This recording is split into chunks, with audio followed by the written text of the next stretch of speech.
Hi and welcome to the video. I'm Dame and this is Dame Over, and I am very pleased to tell you that today's video is the 1000 subscriber Q&A that I promised a couple of days ago. So I hit 1000 subscribers far sooner than I thought I was going to, so this video is out a little bit later than I intended after reaching the milestone because I was away at the time and couldn't make this video simply. So I'll get on to thank yous a little bit later, but for starters here's a really quick one.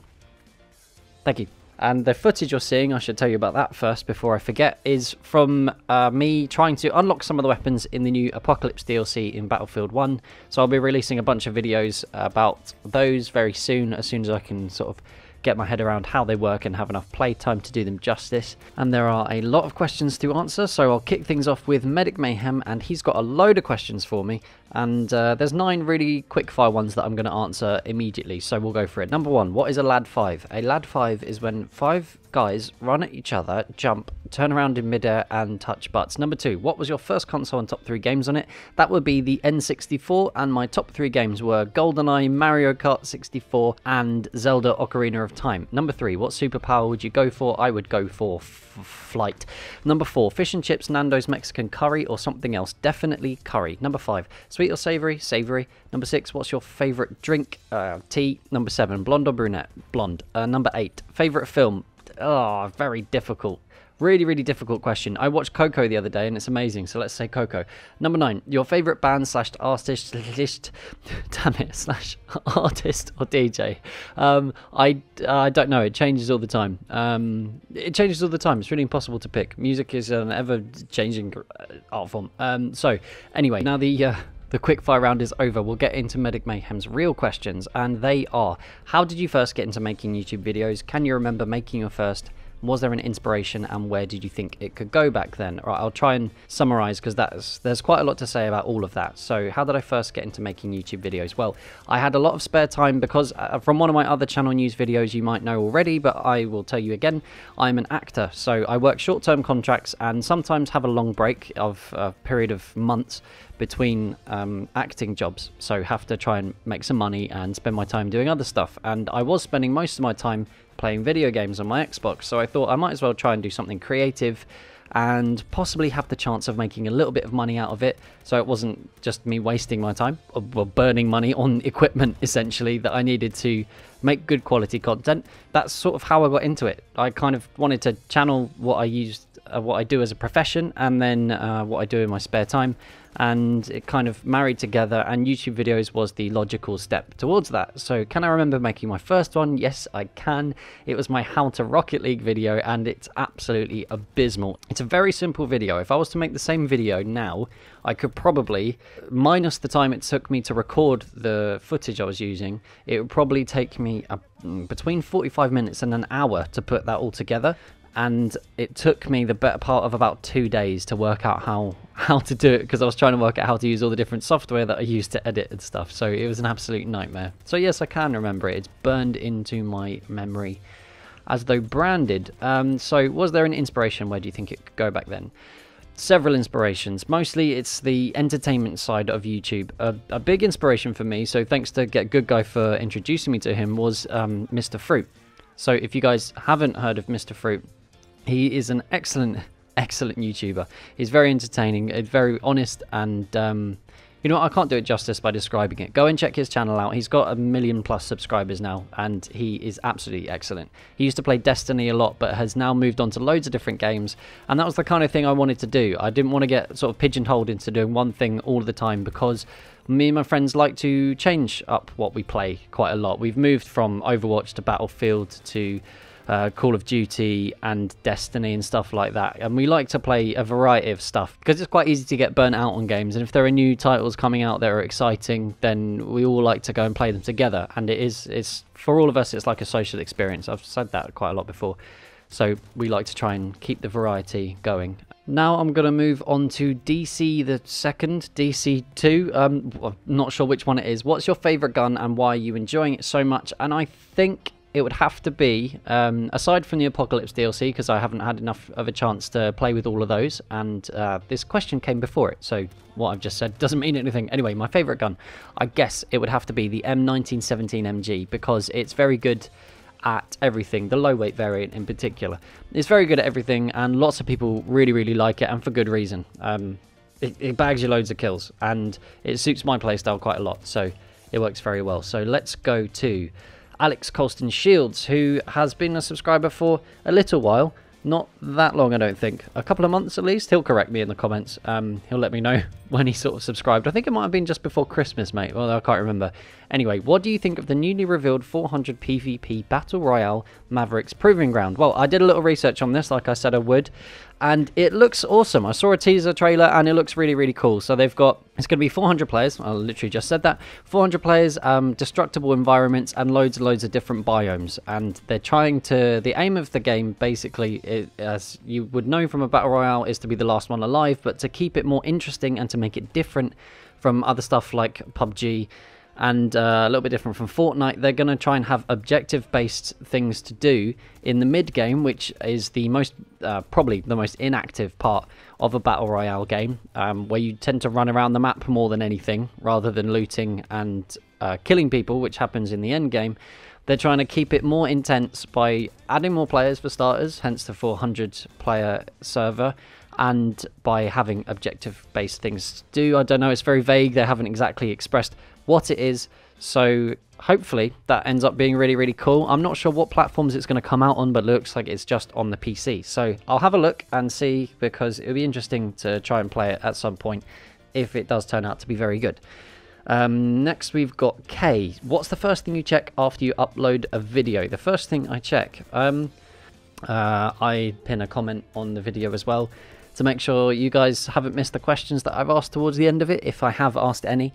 It's probably actually if the kettle's got water in it, so I can make a drink. Now we'll move on to Call Me 911 with the very hard-hitting questions. What's it that you're most ashamed about in your life, and what are you most proud of? This is really difficult to answer. So I guess as someone in the performance industry, as an actor, and someone that has to go to auditions all the time, I think this gives me a bit of a unique perspective over it. So what I am most ashamed about in my life is knowing that I can allow myself to not care what people think, and I'll end up doing well at whatever it is I'm doing at. Whatever it is I'm doing. Wow. Whatever it is I'm doing, because I haven't restricted myself by caring what people think. What I'm most ashamed about is the parts of my life where I look back and think I didn't let myself do really well at that. Because that's all down to you. If I come out of an audition and it was my own nerves and my own worry and my own want to get the job and not worry about the piece that I'm presenting, in the same way that I do that in the videos, if I'm worried about getting the views and getting more subscribers, I won't be worried about what I'm talking about.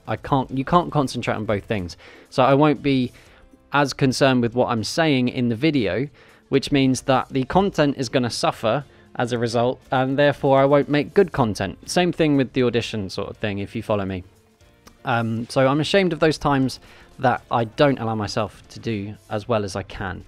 And what am I most proud of? I'd say probably the exact opposite. The times that I don't try and stop myself from saying what I mean and talking about how I feel, and allowing myself to just be who I am and not try and change who that is.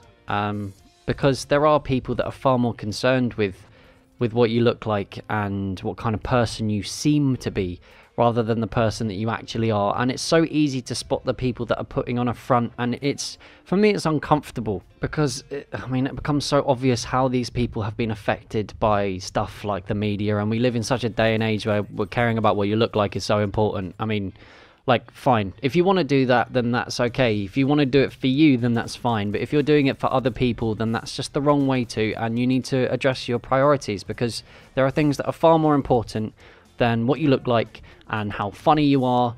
And I mean, you'll be good at stuff that other people aren't good at, and that's fine. And if those people don't care about what you're good at, then that's also fine. There will be other people in the world that do care about it. So basically my message is I'm proud of when I let myself be me. So you do you, boo. What's next? We've got Bad Company Sarge.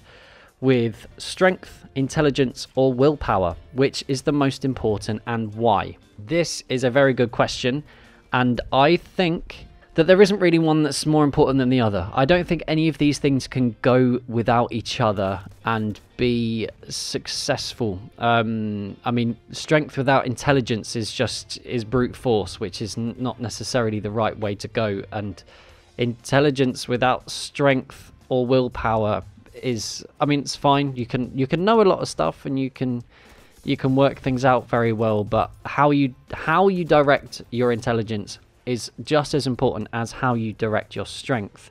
And without any willpower, what are you going to be able to achieve? My answer is none of them are more important than the other. They all need to go together, and each component on its own is far weaker than the sum of its parts. That was slightly Shakespearean. There was one comment actually that I needed to respond to yesterday that was actually extremely negative that came onto my channel. I don't get many of these. I'm quite lucky because lots of people do get filled with, their channels get filled with the negativity from the internet, which, you know, is great. And there was someone that was complaining about aim assist in a very old video I made about using the Martini Henry. So, as you guys know, in Battlefield 1, the aim assist was very strong, and it was kind of too easy. It seemed like a bit of a cheat or whatever, and people have a problem with it. Anyway, this person was very rude to me and attacked me personally and started calling me names and stuff. And you know what? That's fine. Like, you can say what you like. It's absolutely fine. But it was just done in a way that wasn't very, you know, I mean, it wasn't a nice thing to do, and it wasn't a very intelligent way to approach it. And he seemed to blame me entirely for all of the problems to do with the auto aim. I can't believe it. I mean, obviously it is all of my fault that DICE implemented, because I work for DICE, obviously I do, implemented that was a joke, by the way, I really don't, auto aim into the game, and this guy obviously has a problem with it, so, you know, whatever, but apparently it's all my fault. So basically what I wanted to say to you guys, while I've got an opportunity to get some real talk in there, don't be the person that comments on someone's video like that. If you don't like their content, I mean, don't talk to anyone like that in life, period. If you don't like what someone does, then that's fine. You're allowed to have your own opinion, but you can't just have your opinion and say, I think this because I think this. You have to have some sort of reasonable way to reach the argument that you've created. And the whole point of having a discussion with someone, which it's what I try and encourage in my comment section, the whole point of having a discussion with someone is that you can talk about your different points of view and maybe you can learn something from each other. And that's what you should do in life. You shouldn't feel like you can get away with treating people the way that this person tried to treat me. And don't worry, I'm not bothered by it or anything. Like, it's absolutely fine. And I dealt with it in an appropriate way, and I was more polite than I should have been towards this person. And you should always try and learn what you can from other people, because everyone else in the world knows something that you don't. So if you listen to what they say and really take it in, you might end up learning what that thing is too. And thinking it's okay just because of the anonymity of the internet that you won't receive any repercussions from it, because this person won't. I won't be able to do anything about it. I won't be able to confront them personally. And it's better for them that doesn't happen, because I'm sure that I would make them feel very upset and very sad by treating them simply with kindness, because this person is obviously very angry about something that they're very passionate about. And that's fine. I understand that these things, these harsh words, all come from a place of passion, which is good. You should care about stuff, but you shouldn't care about it so much that you want other people to suffer. And now onto the most important part of the video, and that is me saying a huge thank you to every single one of you, every single subscriber I have, the 1,034 at the time of making this video.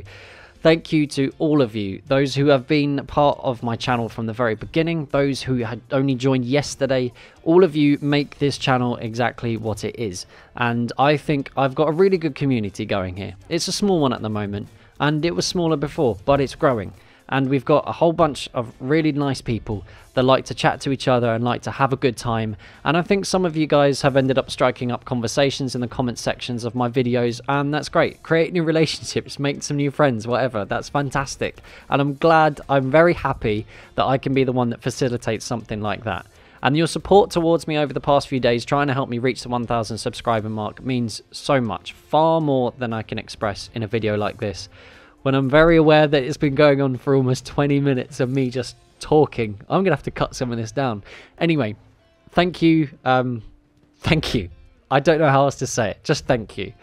So if you guys had a good time, do make sure you hit that like button. If you are new around here and you've stuck around to listen to this video, then great. Hit the subscribe button, be a part of the channel. As always, share this video with whoever and wherever you like. And until next time, that's Game Over. Peace.